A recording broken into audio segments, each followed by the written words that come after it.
এতিম অসহায় আল্লাহ, আমরা নানা পাপাচারে আমরা জর্জরিত আল্লাহ, আমরা ও আল্লাহ।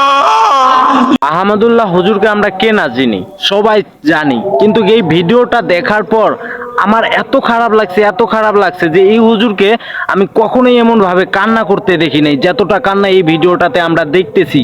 তাপমাত্রা এতটাই বেড়ে গেছে যা বলার বাহিরে। আল্লাহর কাছে আমরা পানি চাইতেছি এবং নবীর সুন্নাহ অনুযায়ী আমরা সেই নামাজটা সুন্নাত আদায় করতেছি এবং আল্লাহর কাছে আমরা পানি চাইতেছি মুনাজাতের মাধ্যমে, নামাজের মাধ্যমে। দেখেন, রোদ গ্রামেও আছে, শহরেও কিন্তু আছে, কিন্তু গ্রামের চেয়ে শহরে একটু বেশি তাপমাত্রা কেন হয় জানেন? এইদিকে তাকাবেন, ওই দিকে তাকাবেন, সব দিকে কিন্তু বিল্ডিং। আপনি কোন জায়গায় যে রোদ হলে সেমাটা, আপনি কোন জায়গায় যে বিশ্রাম নেবেন, আপনি যেই জায়গায় বিশ্রাম নেবেন সেই জায়গায় সেমা থাকতে পারে, কিন্তু গরমটা অনেক বেশি।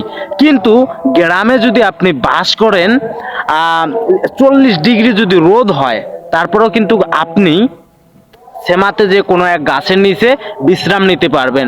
যদিও আমাদের সমাজ থেকে গাছপালা পশু পাখি বিলুপ্ত হওয়ার পথে, তারপরেও আমরা চেষ্টা করব বেশি বেশি করে গাছপালা, গাছ গাছালি এগুলা লাগানোর জন্য।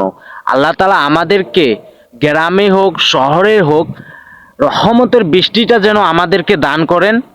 আর অনেক জায়গায় অনেক নবীর সুন্নত, ওই সুন্নতটা অনুযায়ী আল্লাহর কাছে আমরা মুনাজাতে চাইছি যে আল্লাহ, এমন গরমে আপনি পানিটা দান করিয়েন আমাদের। ইনশাল্লাহ আল্লাহ আমাদেরকে অবশ্যই পানি দান করবেন। আর একটা কথা সত্যি, আমি কখনোই আহমদুল্লাহ হুজুরকে এমন করে